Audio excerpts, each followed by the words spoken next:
The courtroom was brightly lit with fluorescent lights. Yet no one felt warm. Only the cold, steady ticking of the wall clock filled the space. The only other sounds were the soft scratching of pens on paper, and the tense breathing of those waiting for something no one dared to say aloud. Every gaze was fixed on a man sitting at the center of the room, in a chipped, metal-framed wheelchair. His name was Velvel, 35 years old, a former Marine, a man who once carried life-or-death missions on his shoulders in the battlefields of Afghanistan. Now, he sat motionless like a statue, shoulders squared, hands clasped on his lap, eyes revealing nothing, but holding everything. Beside him sat Rex, a German shepherd with jet black and burnished tan fur. Majestic like a warrior, yet still as a shadow. Only his eyes moved, sharp and focused, locked onto the witness stand. Not a single bark, not an unnecessary motion. This dog was not merely a pet. He was part of memory, and of a truth no one had dared to touch. Across the room, the prosecutor, a woman with a voice sharp as a razor, stepped into the center, fire in her eyes as she addressed the jury. "Ladies and gentlemen," she began, her tone cutting, "this is not a tale of a war hero. This is the tale of a man, damaged, perhaps, but who made the wrong choice. He trespassed, and worse, he unleashed a trained combat dog to attack an innocent father in his own home." Rex didn't move. Velvel didn't speak, not because he didn't want to, but because he couldn't. His vocal cords had been damaged in an explosion years ago. His voice had long since been reduced to broken whispers, snuffed out in his chest. The prosecutor turned and pointed directly at Rex. "This dog is not a pet. He is a weapon, trained to neutralize, not protect. And on that day, he was used as an instrument of deliberate harm." Some murmurs stirred through the courtroom. Some skeptical eyes. Some nods of agreement. People weren't sure whom to believe. A disabled veteran and his strange dog? Or a family who claimed they were attacked in the night? But there was one thing no one in that room knew. Rex was tracking every breath, every micro shift in the witness's voice. And Velvel, though voiceless, had started a tiny signal with his hand. Thumb tucked in, two fingers bent down. An old code, a signal, and the truth was about to step into the light. On its own. On the witness stand, a man named David Renner, the father of the child, sat upright, eyes flicking toward the jury as if reenacting a play he had long since memorized. "I was just standing in my own backyard," David said clearly, "doing nothing at all. Then the man sitting over there, barged in and released that dog. It charged at me, teeth bared like it wanted to kill." Beside Velvel, Rex subtly flicked his ear. No one noticed, but Velvel did. Just the slightest reaction, like the ones they used to rely on while sweeping for mines in the red-hot soil of Helmand, where even a blink could be a signal of death. Velvel slowly lifted his right hand, so subtly it was nearly imperceptible. Thumb folded in, two fingers touching, palm facing down. Controlled movement. Rex understood instantly. He rose to his feet. The soft clicking of claws on tile echoed like a drumbeat to the heart of everyone present. Some in the gallery jumped. The judge looked up. "Control your dog, Mr. Velvel." Velvel didn't respond. He didn't need to. He just looked. Rex advanced. He didn't bark. He didn't growl. He walked with the poise of a soldier. Eyes locked onto the witness now visibly unsettled. David Renner shrank back, gripping the arms of the witness chair tightly. Sweat beaded across his forehead. Rex stopped, just 2 steps away. A moment of silence stretched into eternity. Then suddenly, one sharp bark, not prolonged, not aggressive, but precise, like a verdict. David jolted. Rex stepped a half-step closer, lowered his head, and sniffed hard at the man's pant leg. 1 second, 2 seconds. Then, with a motion swift as smoke, Rex deftly flipped up the edge of David's coat and tugged out a small object. A green plastic dinosaur keychain, clearly for a child. Stained with dried blood. The entire courtroom froze. Chairs scraped back. A woman covered her mouth with both hands. The judge shot up from her seat. "What is that?" she asked, voice heavy with gravity. David stammered. I don't know how it got there. I swear, I've never seen it before." Rex silently laid the keychain in the center of the floor, then sat beside it. turning his head back, eyes meeting Velvel's. Velvel gave the faintest nod. No words needed. With one bark, a single hand signal, and a child's keychain, Rex had just shredded a lie spoken under oath in a court of law. The judge pointed at the courtroom officer. "Get that tested, immediately." She turned toward the jury and gallery. "This court is in recess. That dog may have just revealed a piece of evidence that could change the entire trial." The rear doors burst open. The sound of leather shoes. Whispers of panic. Journalists beginning to stand and scatter. But Velvel didn't move, and Rex didn't look away. They didn't need to shout to be believed. They only needed each other. And the truth had started to speak for itself. Before Rex was ever called a weapon. Before Velvel sat motionless in an old, chipped wheelchair, they had once been true warriors. Afghanistan, Helmand Province 5 years ago. The air reeked of red dust, gunpowder, and scorched sand. The wind didn't soothe. It only carried the whistle of death. Velvel was then a sergeant in command of a U.S. Special Forces unit stationed in one of the most dangerous zones of southern Afghanistan. He wasn't loud, didn't wave guns or bark orders. He commanded with his eyes, and survived by cold calculation and unconditional loyalty to his brothers in arms. Rex was young then, barely 3 years old. A military bomb-sniffing dog, trained to detect explosives, lethal traps, and devices buried beneath the sand. Fast, sharp, alarmingly precise. "This pup's worth more than our radios," one soldier once said. "He can smell death before it even happens." Velvel and Rex weren't instant friends. They didn't share cookies or cuddle in camp. They shared signals, missions, and survival. The day that changed everything, a routine mission. In ambush unannounced, Velvel's unit received orders to sweep an abandoned compound near Lashkar. Suspected of housing weapons, Rex led the way, nose tracing every crack, every stone, his steps light as mist. The sweep was clean, no explosives found. The unit was preparing to pull out when, boom, a secondary device, buried deep near the rear wall, pressure triggered. The earth erupted. Velvel was flung like a rag doll. His back slammed against a concrete slab, snapping his spine. Shrapnel tore into his throat, blood sprayed like a burst pipe. His ears rang, vision blurred, one eye swollen shut. No more gunfire, no more shouting, only the faint sound of whimpering, and claws dragging across burning dirt. Rex crawled toward Velvel, one eye swollen shut, paw bleeding, mouth dripping blackened blood. But still, he clawed at the ground, inch by inch, dragging his body toward the fallen commander. No orders, no training manual could teach this. Only raw survival instinct, and a brotherhood carved deep into bone. Rex buried his head in Velvel's collar, whimpered softly, as if to say, "You're not dead yet, and I won't let you be." Back in the U.S., no longer a battlefield. But the fight wasn't over. Velvel awoke in recovery. No feeling below the waist.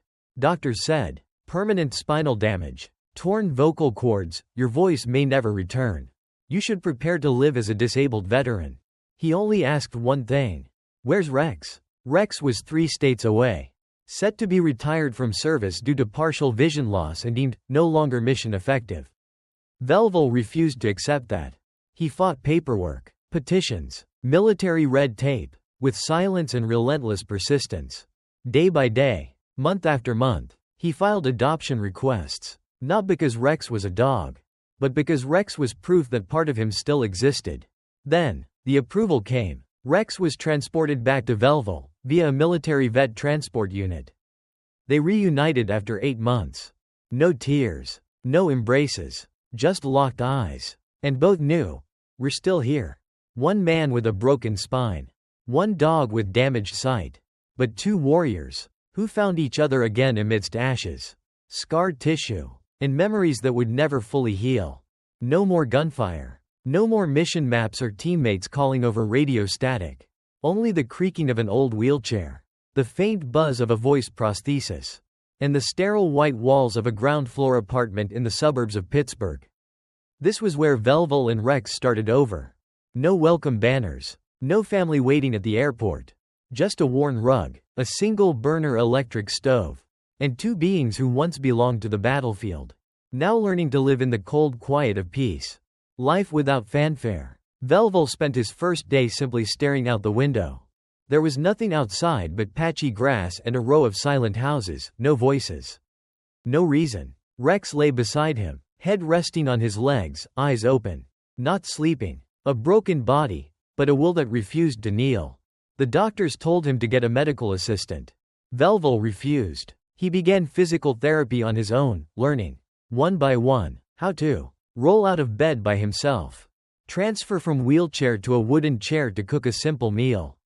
Speak again. Each word like torn breath cutting through wind. No one helped, except Rex. Rex didn't need commands. The dog began to sense when Velvel needed support to rise. When a sharp pause in his breathing meant danger. Over time, Velvel retrained Rex with a new hand signal system. Not the typical, sit, or stay, commands for pets. But, 2 fingers pressed together equals alert. Open palm facing up equals hold position. Palm down, slight shake equals assist movement. They trained as if they were still in combat. No one witnessed Velvel mouthing the words, "I'm okay," again and again, through shredded breath. No one saw Rex crawl under his armpit, steadying himself so Velvel could pull from bed to chair. No one knew that, when the world forgot them, they chose not to let go of each other. A friendship without words. One night, Velvel's blood pressure dropped. He couldn't scream, couldn't reach the phone. Rex saw something in his eyes, something no hand signal could transmit. The dog bolted down the hallway and slammed his paw against the emergency alert button Velvel had mounted by the door. Calling for help, they survived that night, and grew even closer, as if each was the missing limb of the other. No need to be a hero, just to live with dignity. Velvel didn't go on TV. He didn't write about his war stories. He simply lived, quietly and steadily. Repaired fences for neighbors, pushed old tricycles for the local kids, gave away his combat boots to the homeless. And every time he left the house, Rex was with him. Not as a pet, not as a therapy dog, but as a comrade, the only one who still understood what his silence meant. They got no applause. Their names weren't in patriotic ballads, but in a world that often moved too fast and cared too little. A voiceless soldier and a one-eyed dog still lived with loyalty that never broke. And they didn't yet know that on a night not far off, fate would test that loyalty one last time. This time, not for themselves, but for a crying child. Somewhere beyond the wall. It was a damp, cold October night, when the small neighborhood seemed to have fallen into a deep sleep after the heavy, misty afternoon rain. Outside, maple leaves drifted down slowly, and the wind whispered faintly through the window cracks, making a sound like the distant murmurs of memory. Velvel sat in his wheelchair, half awake, half asleep by the window. A book on military history lay open, spine up on his lap, unread beyond page 10. At his feet, Rex was curled up as usual, breathing steady. Everything seemed normal, until Rex jolted up like an arrow released. No sound, just his whole body instantly tensing like a bowstring drawn to the limit. Ears pricked, eyes fixed on the window, as if he could see through the night. Velvel opened his eyes. He was used to these alerts with no apparent cause, and he trusted them more than any security system. Rex growled softly, not threateningly, just enough for the only person in the room to understand. Something is wrong. The first sound, a muffled sob in the dark. Velvel wheeled himself toward the window.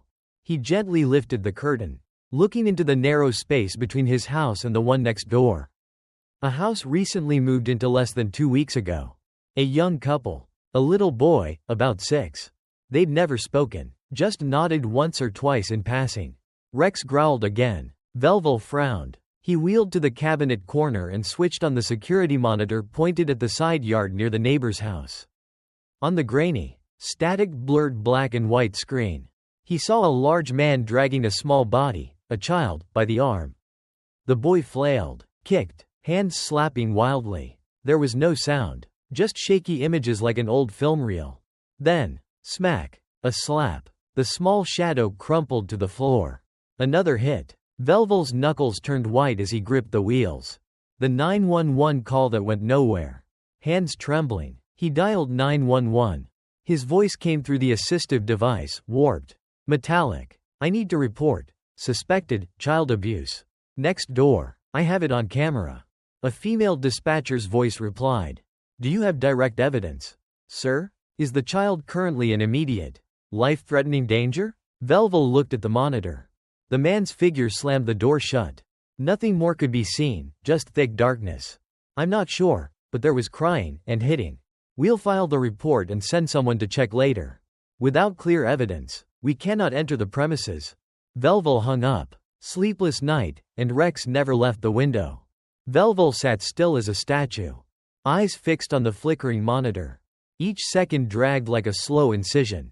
He couldn't run over. He couldn't break in. He could only sit and hope the child survived until dawn. Rex didn't sleep either. He sat upright, eyes unblinking, guarding the window, as if protecting a compromised military zone. Neither of them spoke. Only silence remained, between a soldier who no longer fought on the front lines, and a dog who still recognized danger without needing the sound of an explosion.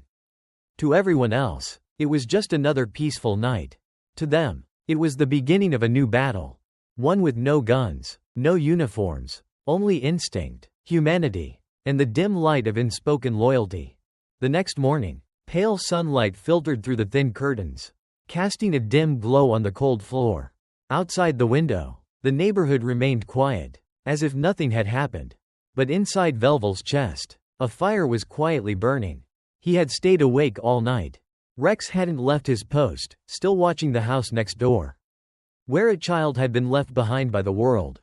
Velvel was about to wheel himself toward the kitchen when, knock, knock, knock, a knock at the door. Soft, hesitant, as if whoever stood outside wasn't sure they had permission to exist. The door opened, and Truth stepped in on bare feet. Standing before Velvel was the boy, no shoes, no coat, only a thin t-shirt, torn at the shoulder, lips tinged purple. His cheeks were swollen red, one eye slightly bruised, and his arms, covered in small purple marks, fingerprints that couldn't be hidden. The boy didn't cry, didn't speak. He simply looked up at Velvel, then quietly stepped forward and buried his face in the man's chest. Velvel froze. A second later, he wrapped his arms around the boy. No words, just one hand on the child's head, gentle as mist. Rex walked over, didn't bark, just lay down beside them. His tail gave a soft wag. A quiet whimper, not sad, not joyful, just a greeting from a guardian. The boy looked up. Velvel gestured, pointed at Rex, and whispered through his voice box. This is Rex. He protects people. You're safe now. The second call, and this time, no one could stop him. Velvel called Child Protective Services directly. Not the police. Not 911. His voice, hoarse, wheezing through his assistive device. Like wind rushing through a cracked pipe. There's a boy, in my house. Needs protection, right now. They asked for the address. He gave it. They said a team was on their way. He nodded, then knelt beside Rex, still keeping a hand on the boy's shoulder. The door burst open again, but this time, not a savior, a threat. Bang! The front door slammed open. A man barged in, David Renner, face flushed, fists clenched, breath thick with fury. You think you have the right to keep my kid? You think you're somebody? Some stinking cripple in a wheelchair? Velvel tried to back his chair away, but it was too late. David raised his hand, about to strike. Rex launched forward like lightning.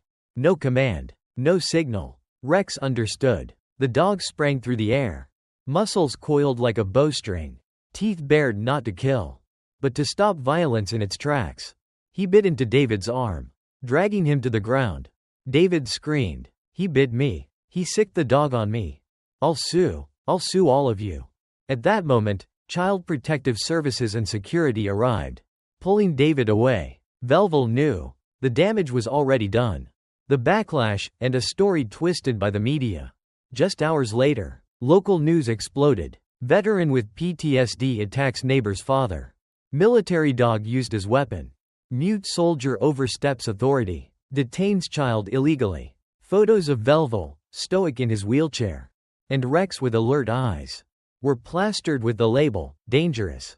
Velvel said nothing, gave no interviews, made no denials. He just stood beside the boy, handed him over to social workers, and looked at Rex, still sitting, steadfast, as if he knew the real war was only beginning. A child had crawled through hell to find one quiet pair of arms. And when the world turned its back, it was the wounded who reached out first. But justice never comes easily, and the one who speaks truth through silence is now headed to court to prove he was never the threat, but the last safe place that still remained. The clash was over, but the consequences were just beginning. The media didn't want the truth, just shocking headlines. Within 48 hours, Velvel's name was all over local social media. Mute veteran with PTSD, snaps. Uses dog to attack neighbor. War dogs, companion or neighborhood threat. Intruder, or self-declared hero? No one asked how the boy had come running to Velvel's house. No one mentioned the bruises, or the fearful eyes behind the window. All they saw was a man in a wheelchair, stone-faced, with a dog that could bite. The official trial, where justice was written in emotion, not fact. Velvel was charged with 3 counts. 1. Unlawful entry into a private residence. 2. Kidnapping of a minor. 3. Use of a dangerous animal causing injury. His public defender, young, awkward, and clearly unsure of his client. The prosecutor, however, was different, aggressive, articulate, and strategic. Your Honor, my client may be a veteran, but that doesn't make him a hero. He acted beyond his limits. He trained a dog, Rex, as a tool of violence. Rex sat beside Velvel, didn't move, didn't bark, but his eyes, they were locked on the witness stand. The silence of the innocent, and the gaze of someone who knew the truth. Velvel didn't rebut. He didn't speak to the media. Didn't post explanations. He just sat there, with a terrifying calm. As if he had faced death before. And compared to that, accusations were just wind brushing his skin. A special witness is called. The mother, Melline Renner, David's wife, was invited to the stand. Her eyes were sunken, her stare empty, like someone who hadn't slept in days. Did your husband ever hit your son? The lawyer asked. I don't know. Did you ever see Mr. Velvel break into your home? No. Did he ever threaten you or your son? Number. The prosecutor looked shaken, but still tried to recover. Perhaps he meant well, but good intentions cannot replace the law. And that dog is clearly dangerous. And then, Velvel gives a signal. No one saw it clearly. Just a small movement of his right finger. Rex stood up. The courtroom fell utterly silent. The judge raised her hand, not to stop, but to observe. Rex approached Melline, step by slow step. She flinched, her left hand instinctively rising. To block, or to hide something?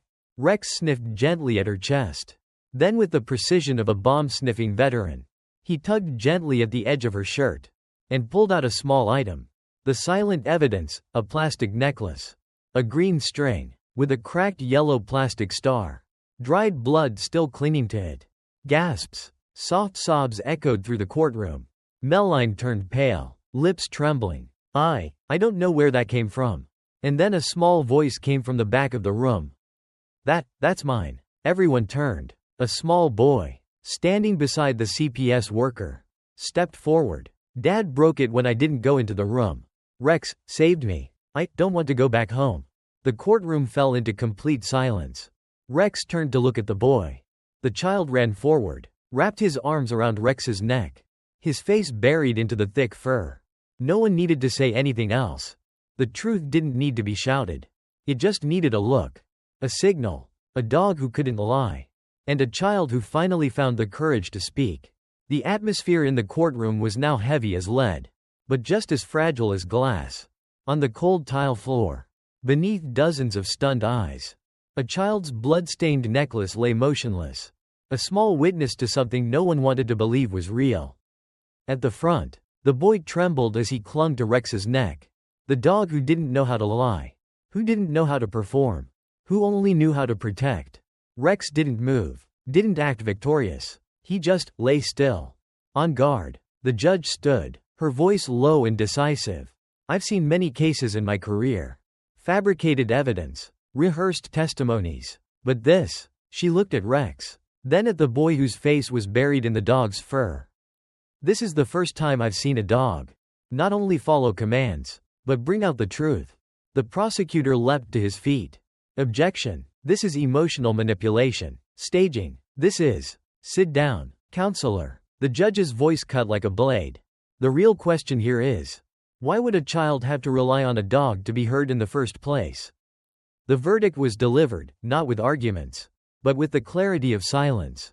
This trial is no longer just about whether Mr. Velvel committed a crime. It has become a far deeper question. Do we still know how to tell the difference between a true threat and someone brave enough to stand against it? She struck the gavel. All charges against Mr. Velvel temporarily dismissed. Immediate investigation ordered into the household conduct of David and Melline Renner. Custodial rights for the child provisionally revoked. And the dog, Rex, I recommend he be officially recognized as a legal support witness. The courtroom exhaled in a collective gasp. And then came a single bark. Rex barked. Not in warning. Not in aggression. Just a mark. A signal that this was the moment truth had been accepted.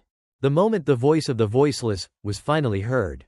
Velvel didn't cry. Didn't raise his fists in victory. He just breathed. For the first time in years. He breathed like someone finally allowed to live again.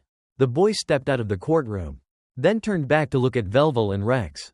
Can Rex stay with me? Velvel looked down at Rex.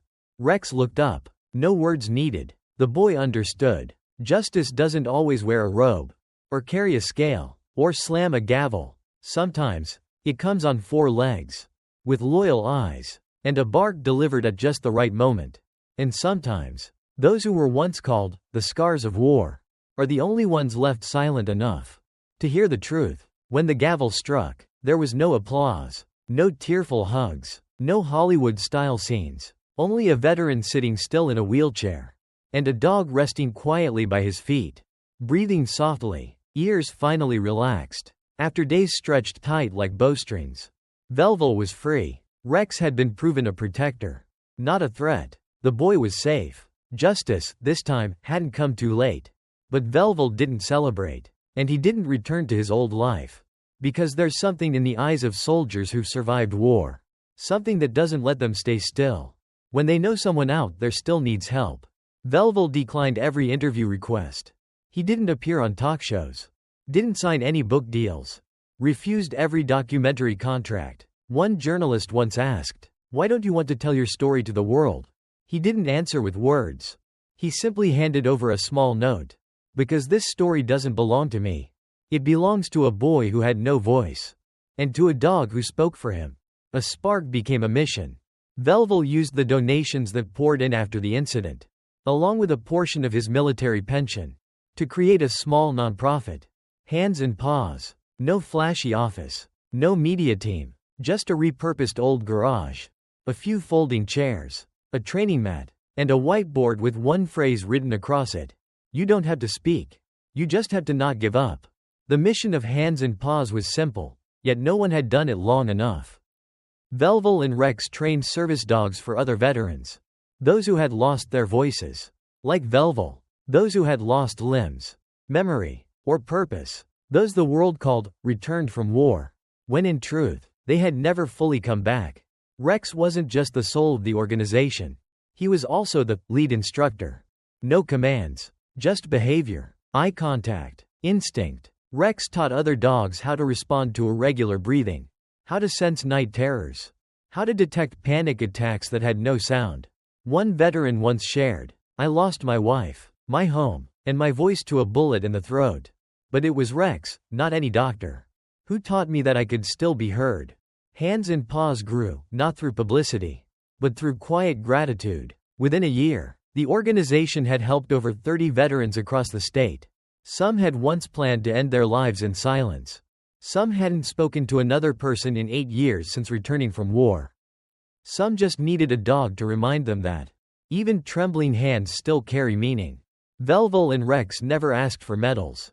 They didn't care to be remembered. They only needed to know that somewhere, on some night, someone would no longer be afraid of footsteps in the hallway. Because out there, a dog, and a man the world once left behind, would be standing guard. No one called Rex a trainer. And no one called him a pet, either. At Hands and Paws, there was only one name people used for Rex. The silent teacher. Rex didn't need words to teach. When a new veteran arrived, They usually didn't say anything. Some just stared at the floor. Some wore gloves to hide scars. Some carried nightmares on their backs that had never been told aloud. But Rex didn't ask. He simply approached, then sat down, close enough for you to feel not alone. Far enough for you to come closer if you wanted to. Training didn't begin with commands. It began with listening. Velvel remained the lead coordinator. But he let Rex set the rhythm. A lowered head, a sideways glance, a short step from the dog. That was enough to make a soldier who had emotionally shut down move again. They learned from Rex how to read body language when words were gone, how to regulate their reactions when panic surged, and most importantly, how to trust again, even when there was no clear reason to. Rex sensed things before humans did. A veteran with a traumatic brain injury, unable to recognize emotions, once said, "I didn't know I was about to have a seizure." But Rex sat right in front of me, gently nudged my head to the ground.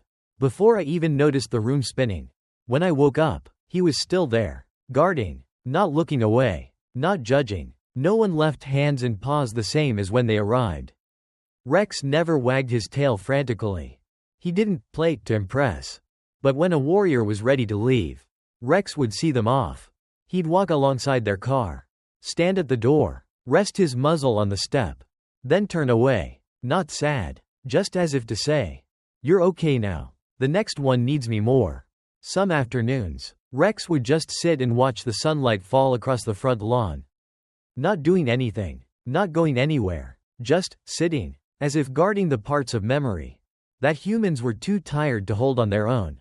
Someone once asked Velvel, "How does Rex know when it's time to act?" Velvel looked at Rex for a long time, then answered, "He doesn't know. He feels." And sometimes, that's more powerful than knowledge. One day, a little boy on a tour asked, "Is Rex a superhero dog?" Velvel gave a gravelly laugh through his voice amplifier. He looked at Rex, who was lying out front, ears twitching to the sound of birdsong. "No, he can't fly. He doesn't fight anymore. But he can make a man who thought he was dead inside, stand up again. And I think that's the most super thing any being can do." Rex didn't teach through theory. He didn't inspire with speeches. He taught through presence, through unconditional loyalty, through reminding every soul who thought they had been forgotten, "I don't need you to be okay. I just need you not to give up today." That autumn, the cold wind came early, blowing away the last yellow leaves along the path leading to Lincoln Elementary School. Children ran and shouted across the playground. The flagpole gently swayed, while the adults were arranging plastic chairs beneath a small auditorium, preparing for Veterans Appreciation Week. Velvel was invited as the guest of honor, not for what he had done in war, but for what he had quietly done after coming home. He arrived with no medals, only Rex, still walking on his left, and a wheelchair with a few more scratches than before. The children stared wide-eyed. They had never seen a dog sit so properly. They had never heard a man speak through a small electronic device worn on his chest. But even though Velvel could only say a few short words, the entire room fell silent. War isn't just bombs and bullets. It's what people carry home, with silence. But Rex helped me remember something war couldn't take away: loyalty and compassion. At the end, a small hand timidly rose from the front row. A little girl, maybe 8 years old, hair tied with ribbons, asked in a shy voice, "Excuse me, Mr. Velvel, does Rex understand what justice is?" The whole room held its breath. The question was too big for a child, but too true to ignore. Velvel sat still for a moment. He didn't look at the girl. He looked down at Rex. Rex was lying quietly beside him, head resting on his leg, eyes gently closed, ears still perked, as if listening to every breath. Then Velvel turned back, his voice cracking softly through the amplifier. "No, Rex doesn't know what justice is. But he knows how to love." He paused, eyes moving over the children now sitting still as statues. "And sometimes, loving the right person, at the right moment, is justice." The room stayed silent, then burst into applause. But Rex didn't bark. He only looked up at Velvel, and gently placed his head in the palm of his hand, as if in agreement. A teacher who didn't speak, a soldier with no voice, and a room full of young hearts newly awakened. By a new definition, justice isn't punishment. It's when someone refuses to abandon the weaker. even when no one else believes in them. 5 years after the trial ended, the city was still the same, hurried traffic. Time drifting by, cold and indifferent. But inside a small wooden house tucked behind an old line of oak trees, something had changed forever. Rex had grown old. The once gleaming black coat now bore silver around his muzzle. The firm, decisive steps had become slow and quiet. But those eyes, still warm, still watchful, and still full of love. Velvel knew that day was drawing near. He never said it. He didn't have to. Rex still slept beside his bed, like always. But now, his breathing was slower, and he would often wake in the middle of the night just to look at Velvel again. As if afraid to miss a single heartbeat from the friend he had followed through fire. One winter morning, snow fell soft as silk. Velvel woke up, but didn't hear the usual footsteps on the wooden floor. There was no steady breathing at the foot of the bed. Only silence, thick as fog. He wheeled himself toward the familiar corner of the rug. Rex lay there, peaceful. No pain, no trembling, eyes closed, his head tilted slightly, as if dreaming again of that red desert far away, where a wounded soldier once called his name, and he crawled through fire just to stay by his side. Velvel didn't cry. He simply placed a hand on Rex's head, stroked it once, and whispered, in that broken voice Rex had long ago learned how to understand. "We made it home. Now, you can rest." No flowers, no music, no guests. Just a neat patch of grass behind hands and paws, where Rex once lay watching over children during their training. A small stone marker was placed. No name, no age, only one line, carved deep. The teacher who never spoke, but everyone listened. In the months that followed, letters began to arrive. From veterans in other states. From a father who once planned to end his life. From a child who hadn't spoken for 2 years, but after meeting Rex, finally whispered, "I liked him. He didn't talk like me." And then, something strange began to spread. A new generation of dogs trained at hands and paws. With the same steady gaze, calm sitting posture, and the habit of barking once, only when it truly mattered. Velvel never taught them that. But somehow, they had learned. From a dog who had already gone, but left something behind in the wind. A single bark, a glance, an eternal flame. Velvel still runs the center. But every time someone asks about Rex, he simply smiles. And if you listen carefully, on nights when the breeze drifts gently across the grass, when the world is quiet and still, you might hear a soft bark from the shadows. Not a warning, not a demand, just a quiet reminder. I'm still here. I'm still keeping watch. Keep living kindly. And never turn your back on the truth, even when it comes from silence. This isn't just a story about a soldier and his dog. This is a ballad without a soundtrack, written in loyalty, sacrifice, and unseen acts. Because sometimes, the hero doesn't walk into the sound of drums. He just quietly sits beside you. And stays.